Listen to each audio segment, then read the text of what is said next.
Então agora a gente vai estar falando sobre a linha do tempo, né? O evangelho, ele é construído a partir de um ponto, né? De um ponto. Esse ponto é o início da linha do tempo, do evangelho. Então o evangelho ele vem sendo, ele vai evoluindo e sendo construído na linha do tempo, né? Até chegar aos dias de hoje, né? Ele chega no dia de hoje. E essa construção, ela é coordenada, coordenada. Gravem isso. É um, dois, três. E ela vai coordenada, né, sendo coordenada até chegar aos dias de hoje. Isso vai fazer uma grande diferença no aprendizado ou no ensino. Se a pessoa não respeitar essa linha de tempo, essa coordenação, ela fatalmente vai prevaricar, ela vai adulterar a mensagem do Evangelho. E é o que tem acontecido na nossa sociedade, né? Com o tempo, dentro dessas publicações que eu vou fazer, eu vou estar mostrando isso, que a coordenação ela é trocada. A pessoa vem e lança aqui o 3, começa com 3, aí faz a mensagem, volta para o 1, depois volta para o 2. Ela não se sustenta, né, dentro da coordenação. Aí o que acontece? Ela comete um desastre, né, do ensino do evangelho, né? Causando problemas que, assim, o meu modo de ver fica difícil de reverter, né? Eu não vou falar que é impossível, né? Mas fica muito difícil reverter, porque as pessoas ensinam, né, as escrituras com emotivação, né? Motivação motivado por motivações pessoais, né? Mas qual é a motivação da pessoa por ensinar? Eu não sei, né? Eu não sei. Eu vejo que algumas é por dinheiro, outras são por vaidade, outra é por status, né?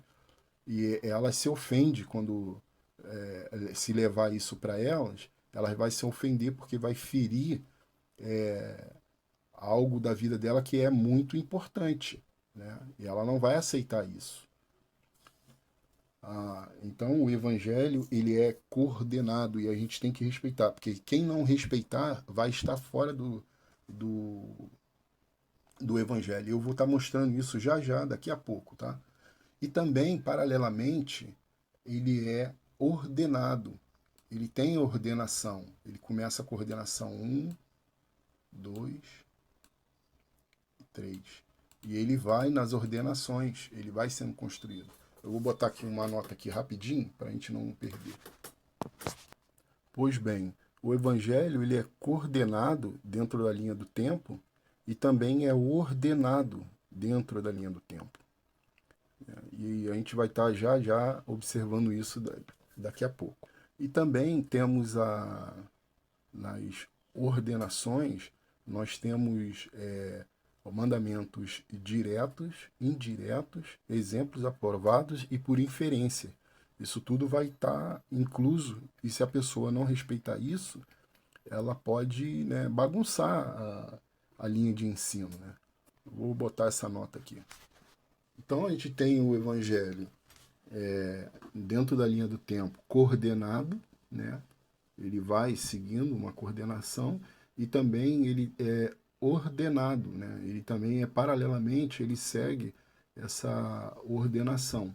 E essas ordenações, ela tem subdivisões, que são mandamentos diretos, indiretos, exemplos aprovados, inferência, referência.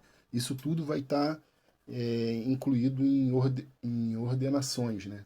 E a gente vai ver isso agora de forma resumida para a gente poder entender. Agora aqui nessa passagem a gente vai ver essas questões todinha que a gente acabou de falar, né? Sobre a linha do tempo, coordenação, ordenação, a gente vai estar observando isso. Então, Jesus, na sua época, ele era assunto de grande comoções e importância, né? E de gravidade. Ele provocava ódio, né? Mas também provocava empatia pelas pessoas, né? Provocava Jesus na sua época, ele era assunto de grandes comoções, né?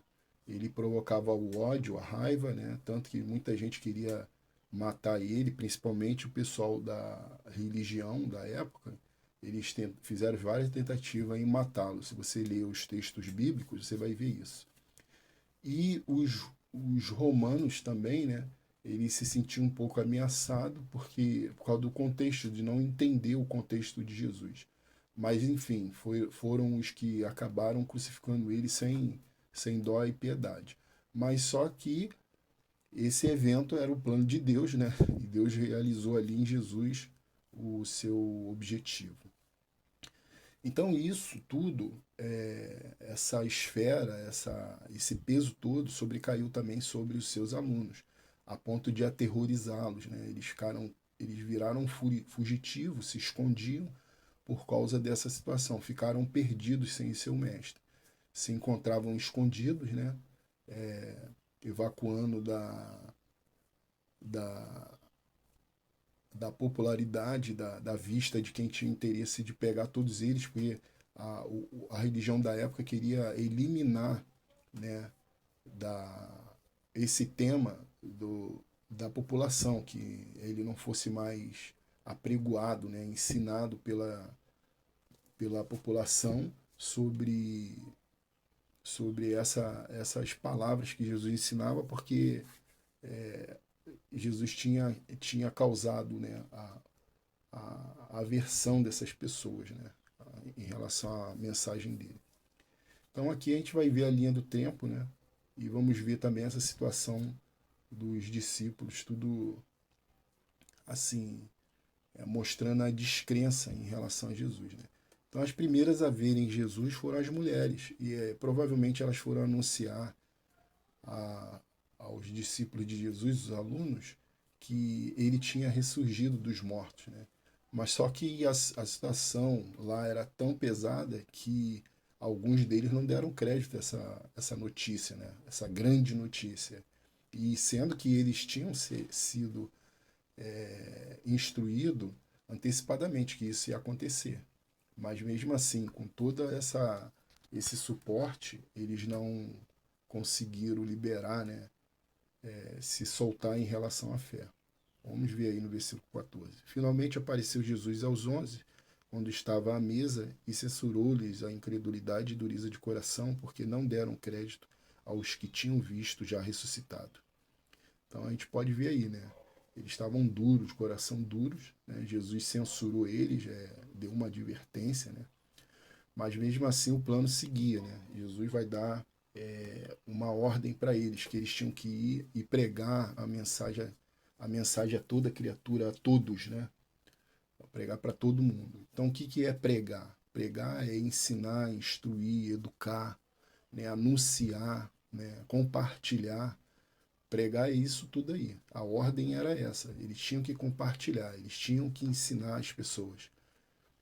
A gente vê uma ordem direta. Esse aqui, no caso, seria a, a ordenação, né? Um mandamento direto. E a divulgação dessa mensagem causaria um efeito ao seu público ouvinte, né?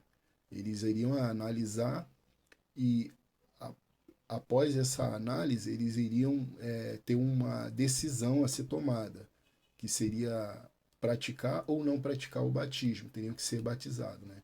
E Jesus fala aqui no versículo 16 que quem cresce e fosse batizado seria salvo. Isso fica claro aqui. Então a gente pode ver aqui duas coisas atuando ao mesmo tempo, né? A gente pode ver a coordenação e a ordenação juntas. Então, coordenado, né? 1, 2, 3. Ou seja, primeiro se prega a mensagem, ensina, né? A pessoa ouve em segundo lugar, e ela analisa, em terceiro ela vai tomar uma decisão, positiva ou negativa. Ah, não, eu vou me batizar. Ah, não, eu não vou me batizar. Então isso aí é o efeito da ordenação, da ordem, né? Os mandamentos diretos. E coordenado, ele está coordenado. Primeiro você ouve, depois você crê, depois você batiza. Porque você pode anular o batismo por não ouvir a mensagem verdadeira, né? Ouvir a mensagem como ela é, e se batizar. Ou seja, seu batismo é um batismo nulo. Você não seguiu a ordem que foi pedida para ser seguida. Primeiro você ouve o evangelho, depois você analisa, depois você se batiza. Quem fez diferente fez um batismo nulo. Chegue você mesmo à sua conclusão. Mas tem ordenações que elas são mais complicadas porque exigem um aprofundamento maior. E tem pessoas que não conseguem chegar até lá. Né? E a gente vai estar vendo aqui só nessas edições, né, dessas publicações, eu vou estar trazendo isso tudo para você à tona e tentar com eficiência mostrar de forma clara todos os eventos, passar por todas as etapas coordenadas, ordenadas, né? E dentro da linha do tempo, para você poder ver. E você vai ver coisas que não são, não correspondem com o ensino de hoje, né? E o meu objetivo é reparar esse erro através dessas publicações. Então aqui a gente vê de forma resumida e clara, né, que tem uma ordem, que são as ordenações, né, um mandamento direto. Eles tinham que ir pregar e quem cresce seria batizado e seria salvo. E a coordenação está coordenado. Primeiro prega, depois crê, depois se batiza. Isso aqui é simples de ver isso aqui. E também a linha do tempo, que está aqui no versículo 14, né? Essa aqui marca a linha do tempo em evolução. Finalmente apareceu Jesus aos 11. Então, Jesus ele tinha 12 apóstolos, um foi tirado do meio deles. Só que eram para ser 12, porque a tribo de Israel tinha 12 tribos de Israel. Dos filhos de Jacó eram 12 filhos de Jacó. E esses 12, eles eram responsáveis por cada tribo, né? Eles levantariam um estandarte para cada tribo. Quando saiu um, houve a necessidade de reposição de mais um, e é o que vai acontecer na linha do tempo. Então, como a gente pode ver aqui, na linha do tempo, né, vai correndo o evangelho, nós temos a coordenação, ele está coordenado, né? Você tem que seguir o passo do ensino coordenado. E também ele está ordenado, as ordens foram dadas e elas vão mudando, né, na medida que vai passando, né? Vai passando, você vai poder ver isso de forma clara. As ordenações, elas podem ser dessas formas aqui, né? Diretas, indiretas, exemplos aprovados, inferência, referência. A gente vai estar vendo isso no futuro, está dentro da programação. Bom, agora a gente vai estar vendo o Evangelho de forma resumida.